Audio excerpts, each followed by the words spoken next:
দু জাহানের বাদশা নবী মুহাম্মদুর রাসূলুল্লাহ সাল্লাল্লাহু আলাইহি ওয়াসাল্লাম সাহাবীদের মধ্যে শ্রেষ্ঠ সাহাবী।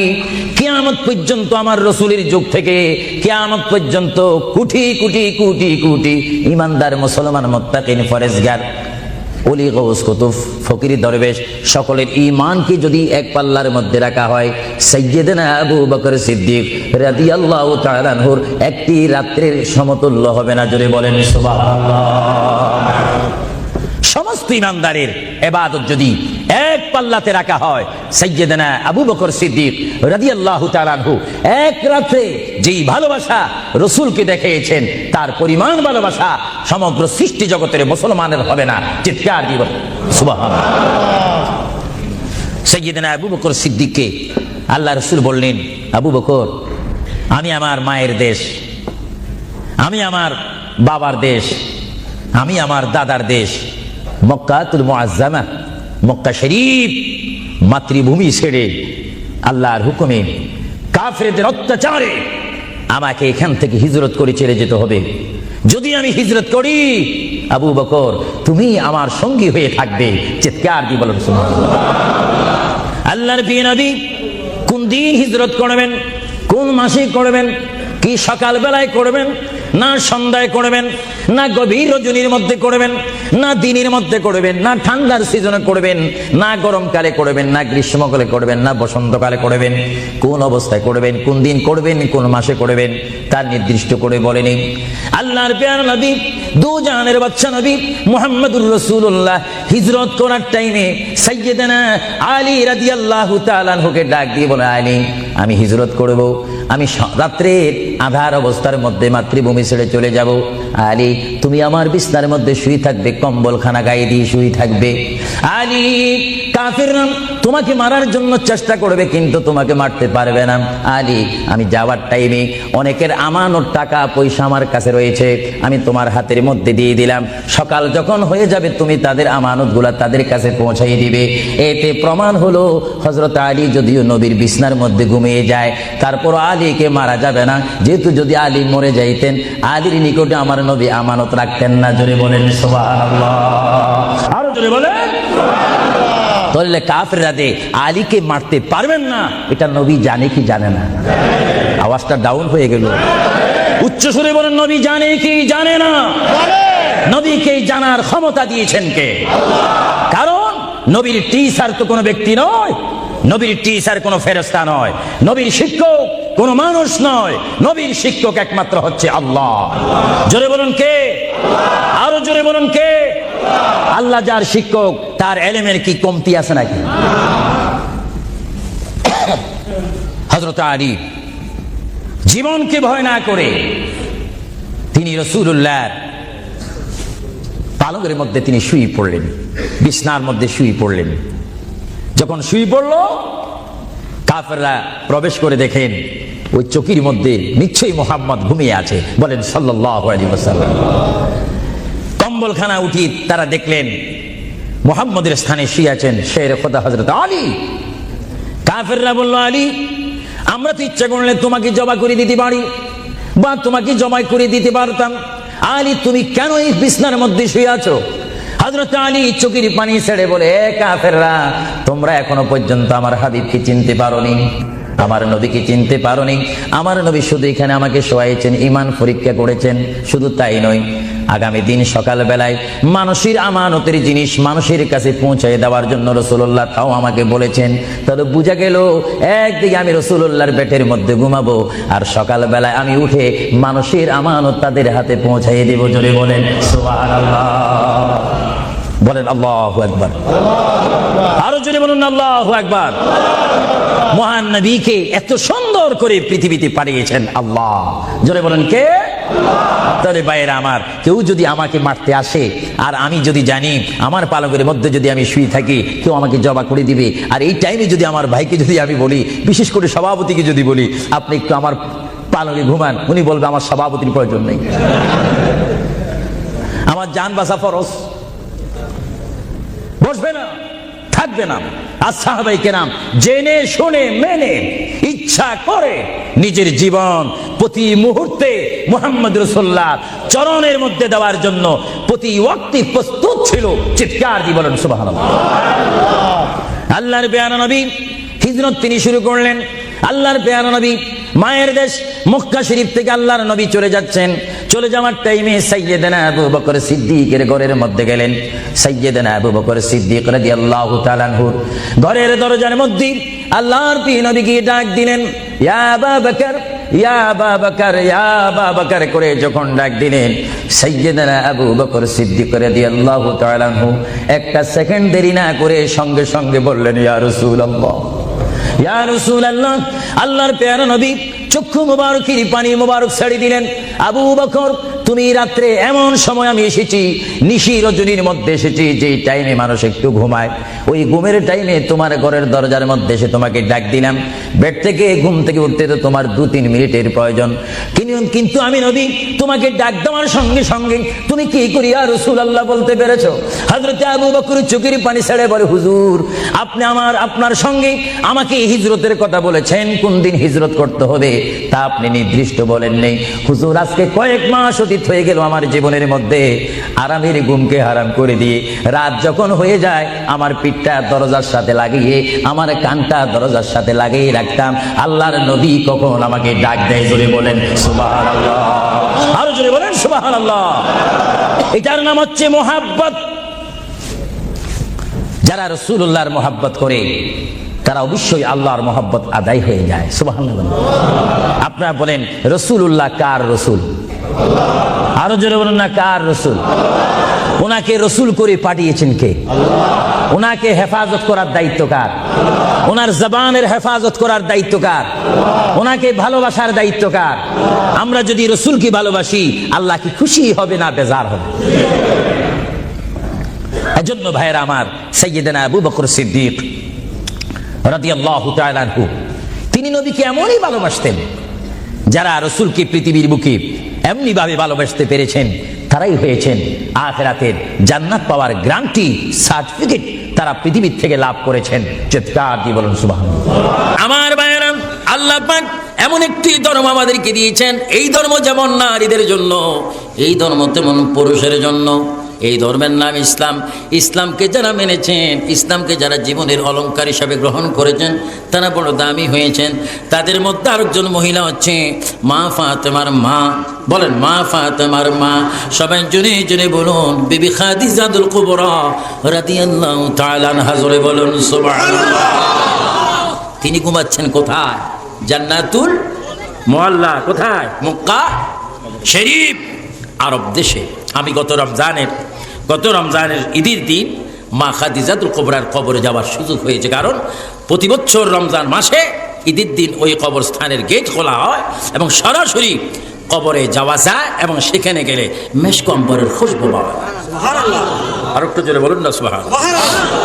কিসের খুশবু? মেশক আম্বরের। বড় দামি হল। এই জন্য মাদের কাছে, বোনদের কাছে দাওয়াত পৌঁছে দিবেন, তার জন্য নামাজ রোজা ভালো মতো করে। কারণ মা বোন ইসলাম মানতে হবে, ভাই বাবারও ইসলাম মানতে হবে। আমার ভাইয়েরা, হযরত মা খাদিজাতুল কুবরা রাদিয়াল্লাহু তাআলা আনহা তিনি দুনিয়ায় বসে বসে আল্লাহর প্রিয় নবী মুহাম্মদ রাসূলুল্লাহ সাল্লাল্লাহু আলাইহি ওয়াসাল্লামের সাথে তিনি কথাবার্তা আলোচনা করতেছেন, এবং তিনি দুনিয়ায় থেকে আখিরাতের ফয়সালা করে নিচ্ছেন। জোরে কোন সুবহানাল্লাহ। আমরা দুনিয়াতে আসি, আখিরাতের চিন্তা করার প্রয়োজন আছে কিনা? সবাই আমার সাথে বলুন রব্বানা আতিনা ফিদ দুনিয়া হাসানাতাও ওয়া ফিল আখিরাতি হাসানাতাও ওয়া কিনা আযাবান নার। এটা বলি কি বলি না? সবসময় আপনারা পড়েন কি পড়েন না? এটার নাম কি? দুনিয়া। এটার নাম দুনিয়া। আর মাটির নিচে কত হাজার মাইল বেশ কম, এক কোমর। সিটাগেটারে কি বলে? হ্যাঁ, আচ্ছা, এক কোমর। দুনিয়া আখিরাত। রব্বানা আতিনা ফিদ দুনিয়া হাসানাতাও, এই যে হাসানাতাও, এখান থেকে বাঁচার জন্য আমাদের সকলকে এই দুনিয়ায় প্রস্তুতি হতে হবে। এই দুনিয়ায় আখিরাতের সব সরঞ্জাম তৈরি করার স্থান এটা দুনিয়া। হযরতে মা খাদিজা বলেন, ইয়া রাসূলুল্লাহ, ইয়া হাবিবাল্লাহ, আমি আপনার চেহারা মোবারক দেখে ঈমান এনেছি। আপনার চেহারা মোবারক দেখে, মুজিজা দেখে ঈমান এনেছি। সকল কোটি মিলিয়ন সম্পদ আপনার কদমে শেষ করে দিয়েছি। হুজুর, আমি আপনার থেকে একটি কথা জানতে চাই। আমি খাদিজা যেই দিন মারা যাব, মৃত্যুর পরে আমাকে কে গোসল দিবেন? রাসূল করিম সাল্লাল্লাহু আলাইহি ওয়াসাল্লাম বললেন, খাদিজা তুমি বলো দেখি, তোমাকে কে গোসল দিলে তুমি বেশি খুশি হবে? খাদিজাতুল কুবরা বলেন, হুজুর, আমি বেশি খুশি হব যদি আপনার নূরানি হাতে আমাকে গোসল দেন। জোরে বলুন না সুবহানাল্লাহ। অথচ দুনিয়ায় কোন স্ত্রী যদি মারা যায়, স্বামী গোসল দিতে পারে না। দুনিয়ার নিয়ম কানুন একরকম, আমার নবীর বেলায় অন্যরকম। হুজুর, আপনি যদি আমাকে গোসল দেন আমি বেশি খুশি হব। মা খাদিজা বলেন, ইয়া রাসূলুল্লাহ, আমার মৃত্যুর পরে কোন দেশের সাদা কাপড় আমার গায়ে দিবেন? আল্লাহর নবী বলে, তুমি বলো কোনটা দিলে তুমি বেশি খুশি হবে? মা খাদিজা বলেন, ইয়া রাসূলুল্লাহ, আমি ইসলামের জন্য ধন সম্পদ সবকিছু আমি কোরবানি করে দিলাম, একটা কাপড় আমার বেশি পছন্দ হলো। রাসূল বলেন, কোনটি? হুজুর, যেই দিন জিবরাইল আমিন ওহী নিয়ে আসেন, কোরআন নিয়ে আসেন, সেই দিন আল্লাহ পাক আপনার কাছে যখন কোরআন দিচ্ছেন, হুজুর আপনার শরীরের মধ্যে একটু ঠান্ডা এসেছে, আপনি একটা কম্বল গায়ে দিয়েছিলেন। ইয়া রাসূলুল্লাহ, ওই কম্বলটা গায়ে দেওয়ার পরে আল্লাহ পাক আপনাকে ডাক দিয়েছেন, ইয়া আইয়ুহাল মুযাম্মিল, হে কম্বলওয়ালা নবী। যেই কম্বলটা গায়ে দেওয়ার পরে আল্লাহ পাক আপনাকে পছন্দ করে কম্বলওয়ালা নবী বলে ডাক দিয়েছেন, ওই কম্বলখানা আমি খাদিজাতুল কুবরার সন্দুকের মধ্যে আমি বেশ সুন্দর করে রেখে দিয়েছি। হুজুর, আপনার কদমের মধ্যে আমার এই প্রার্থনা, আমি খাদিজা যদি মারা যাই, ওই কাপড় দিয়ে কফিনের কাপড় বানিয়ে আমি খাদিজাকে আপনি কবরে পাঠাবেন। জোরে বলুন সুবহানাল্লাহ, আল্লাহু আকবার বলেন।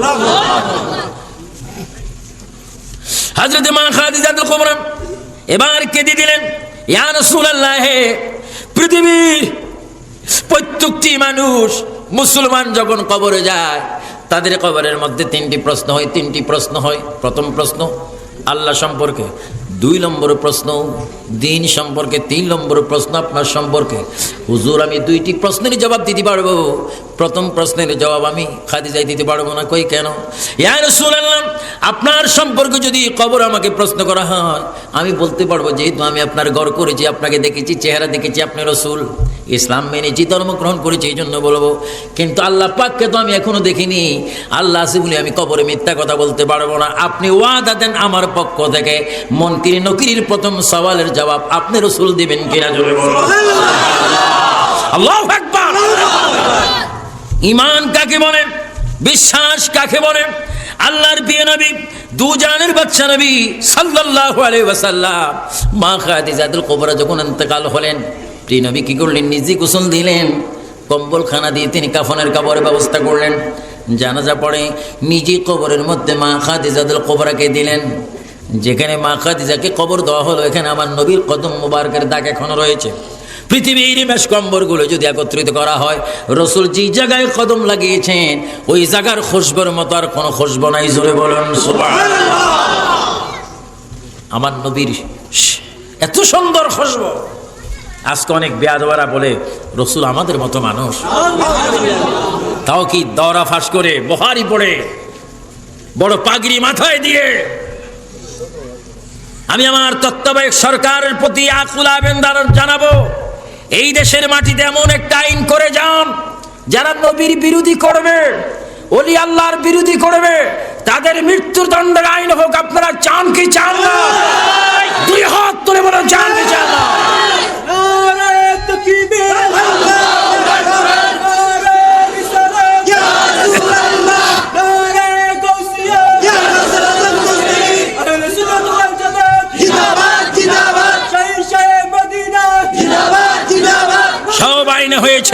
সব আইন হয়েছে।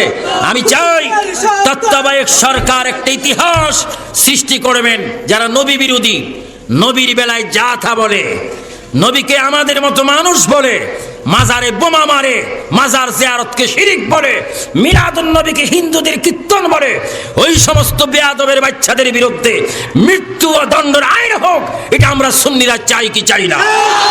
আল্লাহ পাক কবুল করুক। সবাই বলো না আমিন, উচ্চ স্বরে বলো না আমিন। মা খাদিজাতুল কুবরা ইন্তেকাল হলেন, রাসূল পাক নিজ হাতে গোসল দিলেন। রাসূল পাক যাকে গোসল দেয় তার নসিব কেমন নসিব! যাকে দেখলে জাহান্নামের আগুন কি হারাম, আর তিনি নিজেই গোসল দিচ্ছেন। মা খাদিজাকে গোসল দিয়ে কাপড়টা পড়েন, জানাজা দিয়ে কবরস্থানে নিয়ে গেলেন, নিজে কবর দিলেন। মা খাদিজাতুল কুবরাকে ওয়াদা দিলেন, রাসূল আমি তোমার ফার্স্ট কবরের সেই মুনকির নকিরের প্রথম সওয়ালের জবাব আমি দেব। তুমি থাকবে কবরে, আমি থাকবো উপরে। মুনকির নকির কবরের নিচে থাকবে, তারাও দেখবে আমি রাসূল তোমার সাথে কবরে আছি। রাসূল উপরে আছে, নিচে সব জায়গায় রাসূল আছে কিনা? রাসূল কয়জন? সব জায়গায় থাকার ক্ষমতা আছে কিনা? মোবাইল টু মোবাইল যদি ছবি আসে, ইমেল আসে, অনেক কিছু হয় সায়েন্সের যুগে। অনেক বেয়াদবরা বলে রাসূল আসতে পারে না। আসলে রাসূল আসতে পারে, তারা জানিও স্বীকার করে না, কারণ তাদের কপালে তো জাহান্নাম লেখা। যদি স্বীকার করে, জাহান্নামে কে যাবে? আমরা জাহান্নাম চাই না ভাইরা, আমরা বেহেশত। আরো জোরে আমরা বেহেশত, আমরা নামাজ রোজা, আমরা দেশের ভালোবাসা, আমরা আইন শৃঙ্খলা মানতে চাই। আমার মা খাদিজাতুল কুবরাকে কবর দেওয়া হলো। আমাকে কবর দিবে একদিন। ওই দিন আমি মাদ্রাসায় এসে বললাম, আমার কবর জায়গা ঠিক করেন। সবাই মসজিদ বানতেছেন, মাদ্রাসা বানতেছেন, আমার কবর তো লাগবে। সবাই বলে, হুজুর আরো বাঁচতে হবে। যদিও বাঁচি, কুল্লু নাফসিন যায়কাতুল মৃত্যু আছে কিনা?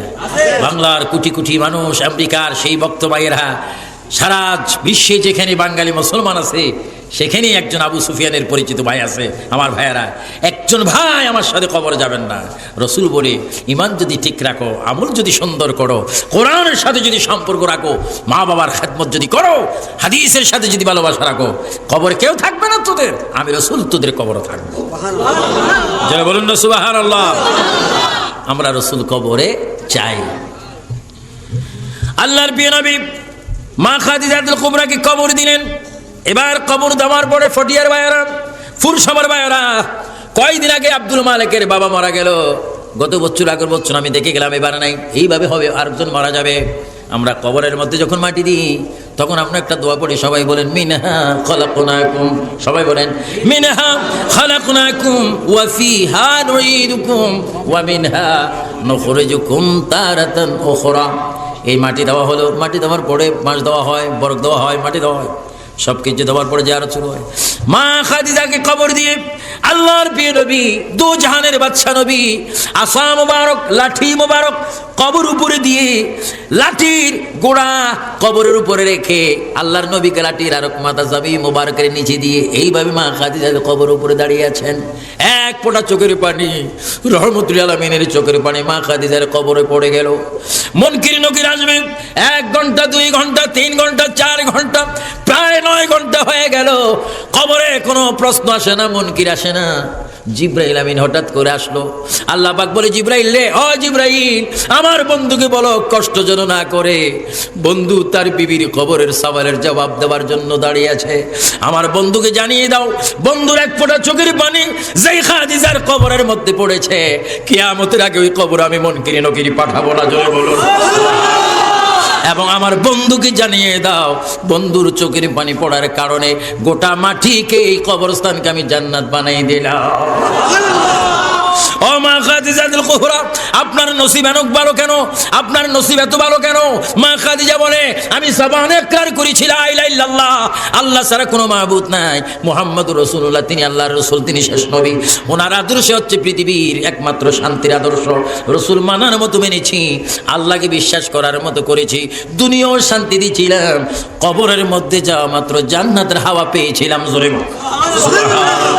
এজন্য ফটিয়ার মা বোনেরা, বাংলাদেশি মা বোনেরা, পৃথিবীর মা বোনেরা, আমি আপনাদেরকে বলবো নামাজ ঠিক মতো পড়বেন, রোজা ঠিক মতো রাখবেন, মাথায় কাপড় দিবেন, গলার আওয়াজ ছোট করবেন, ছোট ছোট বাচ্চাগুলোকে কলমা শরীফ শিক্ষা দিবেন, কোরআন শরীফ নিজেও পড়বেন, অপরকে পড়াবেন। নামাজের মুসল্লার মধ্যে আল্লাহকে বলবেন, আল্লাহ তুমি আমার হায়াতে বরকত দাও, আমার ছেলে মেয়েকে নেককার বানাই দাও, স্বামীর হায়াতে বরকত দাও। কোনো যদি নেককার স্ত্রী যদি স্বামীর জন্য দোয়া করে, আল্লাহ পাক দোয়া কবুল করে। স্বামী যদি দোয়া করে, দোয়া কবুল করে।